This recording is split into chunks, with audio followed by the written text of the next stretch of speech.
नीति क्लास। अरंताणं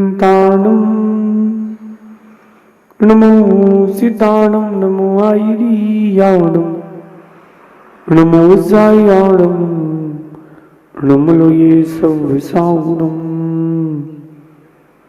पंच परमिष्टि भगवंतों की गणाचार्य भगवान विराग सागर जी महामुनराज की, पट्टाचार्य भगवान गुरुवर विशुद्ध सागर जी मुनराज की, या हम सभी अपने जीवन में सुख और गुणों की अभिवृद्धि के लिए नीति के विषयों का श्रवण कर रहे हैं। नीतिकार हमें सिखाते हैं कि कुछ लोगों का जिंदगी में होना बहुत जरूरी है और उनके ना होने से सब कुछ होने पर भी सब कुछ अधूरा लगता है।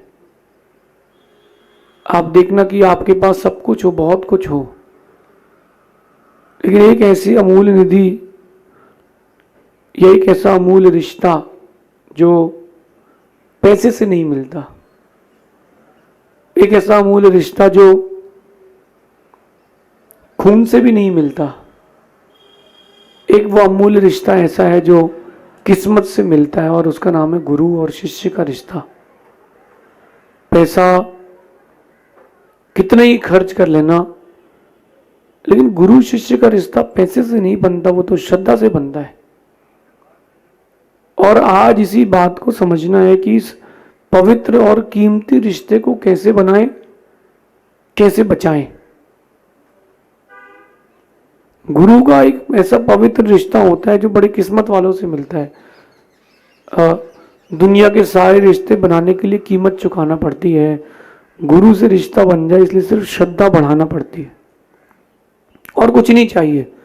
और जितनी कम उम्र में ये गुरु का रिश्ता बन जाता है, व्यक्ति उतना अधिक उन्नति कर पाता है। जैन धर्म की बात करूं तो उनको कुंद स्वामी में को, जैन दर्शन में कुंद स्वामी को 11 वर्ष की उम्र में गुरु मिल गए, तो 2000 साल बाद भी उनका नाम लिया जा रहा है। चंद्रगुप्त मौर्य को जब तक गुरु नहीं मिले तब तक वो राजा थे, गुरु मिलने के बाद वो महाराजा हो गए। उनको भद्रबाहु स्वामी के रूप में गुरु मिले। और जब गुरु मिलते हैं तब व्यक्ति के एक निजी व्यक्तित्व का विकास होता है। अंतरंग से शांति और एक ऐसा एहसास जिसको कहा नहीं जा सकता हो, सिर्फ वो खुशी है उसको फील किया जा सकता है, वो रिश्ता गुरु का होता है। क्योंकि गुरु से बड़ी कोई निधि नहीं होती, गुरु से बड़ी कोई उपलब्धि नहीं होती। ज्यादा उम्र में जिनको गुरु मिले हो उनको बड़ी खुशी मिलती कि हमको गुरु मिल गए। अगर वही गुरु कम उम्र में मिलते, आज कहां से कहां पहुंच जाते। एक पाषाण का टुकड़ा जंगल में किनारे पड़ा था, पत्थर का टुकड़ा जंगल में किनारे कहीं पड़ा था, जो आता तो उसको पैर मार के जाता था। एक कुशल शिल्पी कारीगर वहां से निकला और किसी कारण से उसको रात को वहीं सोना पड़ा। और रात को उसकी 3 बजे नींद खुल गई, तो क्या करे, तो उसने चांदनी रात में, चांद की रोशनी में, क्योंकि पहले पॉल्यूशन नहीं था, उसने मूर्ति के ऊपर एक आकृति, पत्थर के ऊपर एक आकृति बनाई और मूर्ति बनाना चालू कर दे। जो जिस चीज का हैबिचुअल होता है उसको वो करना पसंद रहता है और वो सोचता है कि अब पूरी बना के जाएंगे। उसने कुछ दिन वहां रुक करके जंगल में ही भोजन वगैरह बना करके अपनी मूर्ति बना करके गया, आगे गया। और वहां गांव में जहां वो गया, चर्चा चल रही थी कि हम गांव में मंदिर बना रहे लेकिन मूर्ति के लिए पत्थर नहीं मिल रहा और मूर्ति नहीं मिल रही। तो वो कारीगर कहता है कि मैंने जंगल में मूर्ति बना के रख के आई है, जो आप परमात्मा चाहते उन्हीं की बनी है, ले आइए। वो जाकर के उठा करके लाते हैं और वो मूर्ति मंदिर में विराजमान हो जाती। इतनी सुंदर मूर्ति थी। एक पत्थर जिसको लोग पैर मार रहे थे, कोई पूछ नहीं रहा था, वो भगवान बन गया। अब सब उसको पूज रहे हैं। कैसे?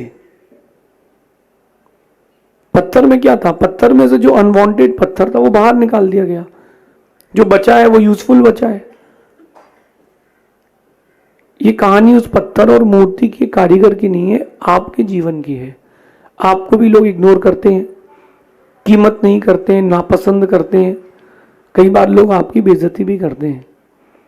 लेकिन आप देखना, जब शिल्पी के रूप में गुरु मिल जाते हैं तो वो आपके अंदर से आपके लिए अनवांटेड चीजें बाहर निकालते हैं, खोट बाहर निकाल देते हैं। फिर जो बचता है वो परमात्मा बचते हैं। इसलिए गुरु बहुत जरूरी है। वो आपको जंगल से उठा करके मंदिर तक ले जाते हैं, इसलिए गुरु बहुत जरूरी है। और जिसके जीवन में गुरु मिल जाते हैं वो भटक नहीं पाता।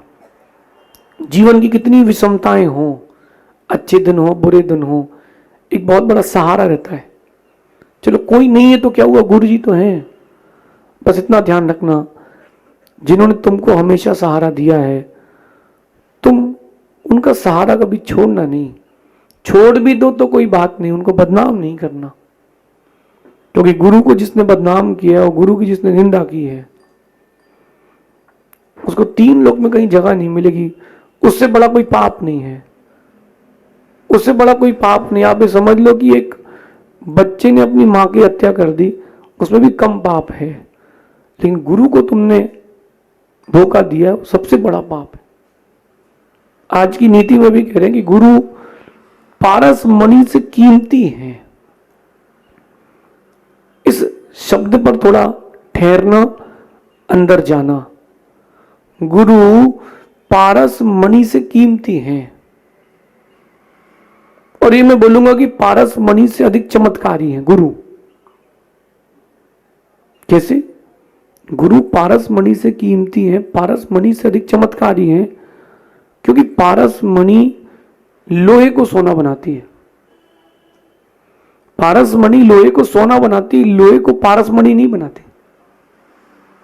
पारस मणि एक पत्थर पहले होता था, उसका नाम था पार्श्व मणि, यानी पास में रख दो तो सोना हो जाएगा। कई बार इसकी मूर्तियां भी बनती थी और कई जगह इसके चमत्कार होते थे। लोग उसमें सोने की लोहे की सलाई लगाते थे, सोने की हो जाती थी, वापस ले जाते थे, चमत्कार बोलते थे, बाबा दे रहे हैं बोले। तो जो पारस मणि होती है ना, वो लोहे को सोना बनाती है, लेकिन गुरु उससे बड़े, उससे सुंदर मणि होते, गुरु उससे ज्यादा चमत्कारी होते। क्यों? क्योंकि पारस मणि तो लोहे को सोना बनाती है, कभी लोहे को पारस मणि नहीं बनाती। लेकिन गुरु शिष्य को गुरु बना देते हैं, गुरु शिष्य को अपना जैसा बना देते हैं, इसलिए वो पारस मणि से श्रेष्ठ है। पारस मणि तो लोहा बनाती है, लोहे को सोना बनाती है कुछ दिन के लिए, लेकिन पारस मणि की बात तब है जब पारस मणि बना दे। गुरु शिष्य को इतना योग्य बना देते हैं कि उसकी पूजा पारस मणि जैसी हो जाती है। गुरु शिष्य को इतना समझदार बना देते हैं कि दुनिया के सारे समझदार उनके सामने फीके पड़ जाते हैं। मैं आपको अपने जीवन की एक कथा और व्यथा कहता हूं। सब कुछ था, जीवन में कोई कमी नहीं थी, धर्म भी था, लेकिन जीवन को दिशा देने वाला कोई नहीं था। गाड़ी कितनी स्पीड से चलाई जाए, अगर पता ना हो मंजिल क्या है तो गाड़ी की गति का, स्पीड का क्या मतलब? मंजिल क्या है इसको तो देखा जाए ना, कि मंजिल क्या है, लक्ष्य क्या है, दिशा क्या है।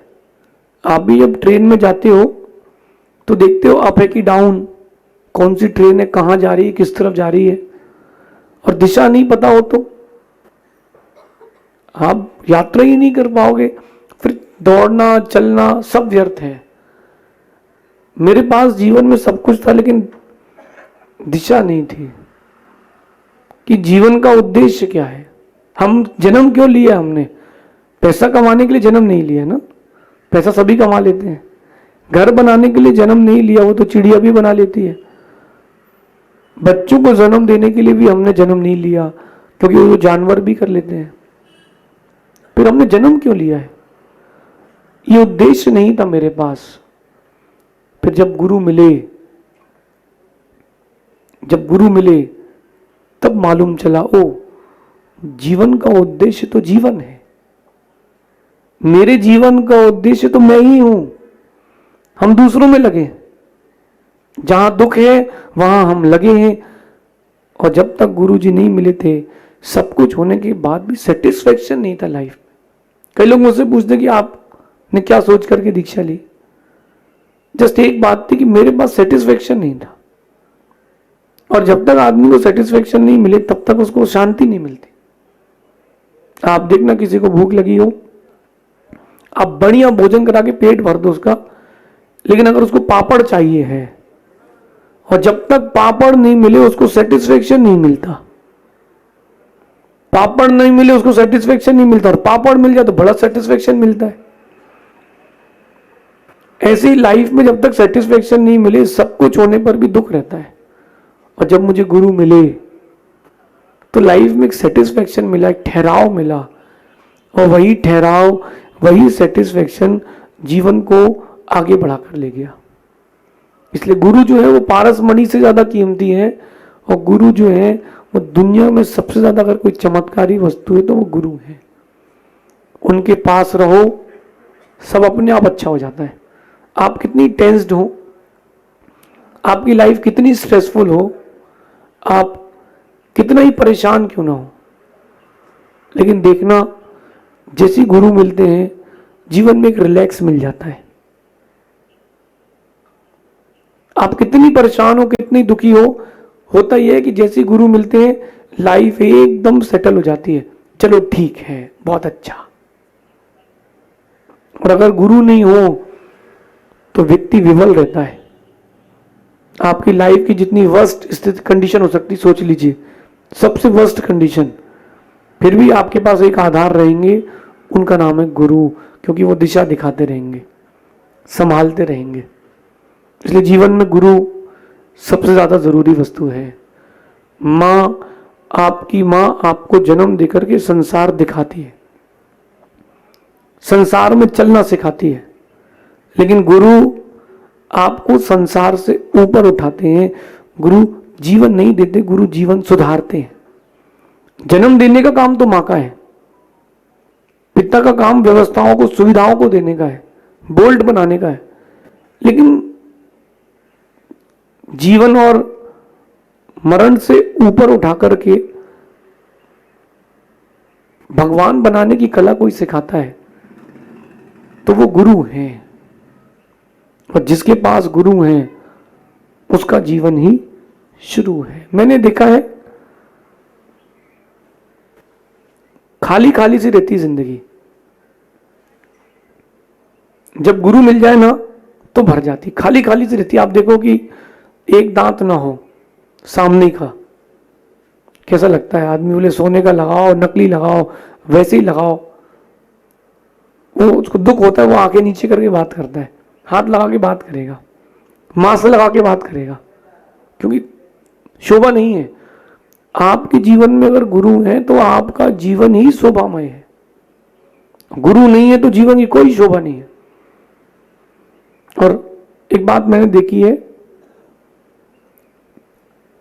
जो सच्चे गुरु होते हैं ना, वो ऐसा रोल प्ले करते हैं लाइफ में आपकी, जैसे भोजन में नमक। जो सच्चे गुरु होते हैं ना, वो ऐसा रोल प्ले करते हैं जैसे भोजन में नमक। मतलब ये है कि बिना नमक के भोजन आप खा ही नहीं सकते, लेकिन भोजन में नमक दिखता नहीं है, न उसकी सुगंध आती है। भोजन में नमक कभी दिखता नहीं, लेकिन आप देखो कि बिना नमक का भोजन रुचता नहीं। गुरु भी ऐसे ही होते, दिखते नहीं है। शिष्य के जीवन में आते दिखते नहीं है, लेकिन शिष्य के जीवन को स्वादिष्ट और सुंदर बनाने वाले कोई हैं तो वो गुरु हैं। इसलिए दुनिया के सारे काम एक तरफ और गुरु बनाने वाला काम एक तरफ। सोच के, समझ के, टाइम लेकर के। और जब आप गुरु बनाओ तो धीरे से उनसे पूछ लेना कि हमने तो गुरु बना लिया, आपने शिष्य बनाया कि नहीं? क्योंकि आपने तो निवेदन किया कि मुझे शिष्य बनाइए, उन्होंने तो भी आशीर्वाद दिया है। शिष्य बनाने के लिए शिक्षा ली कि नहीं? शिष्य बनने के पहले भी शिक्षा लेना कि मैं मेरा क्या रोल प्ले रहेगा अब लाइफ में। ऐसा थोड़ा ना होता है कि कपड़ों जैसे अपन ने गुरु बना लिए, कपड़े खरीदे घर में टांग लिए, अब भूल जाओ, अरे जब काम आएगा तो देख लेंगे। ऐसा नहीं होता। गुरु घर की कबर्ड में रखे कपड़े की तरह नहीं है। गुरु का आपकी लाइफ में रोल प्ले है, श्वास की तरह है। जब भी सांस लोगे तो जीवन चलेगा, जब भी गुरु बनाओगे तो जीवन बढ़ेगा। इसलिए सारी उपमाएं दुनिया की एक तरफ, अपन गुरु को कोई भी उपमा दे दो वो पूरी नहीं हो सकती। भगवान को भगवान बनाने वाले भी उनके गुरु रहे। महावीर भगवान तीर्थंकर बनने के पहले भी बिना गुरु के गुरु नहीं बने। तो गुरु आपके लिए एक ठहराव है। गुरु एक वो रास्ता है जो आपको मंजिल तक छोड़ के आता है। मेरा तो ये मानना है, जो मैंने अपने लिए अनुभव किया है, कि गुरु एक शक्ति है। गुरु एक शक्ति है जो भटके भगवान को सच्चा भगवान बनाता है। गुरु वो शक्ति है। और कुछ निर्णय जीवन के जल्दी लेना चाहिए, कुछ निर्णय जीवन के बड़े देर से लेना चाहिए।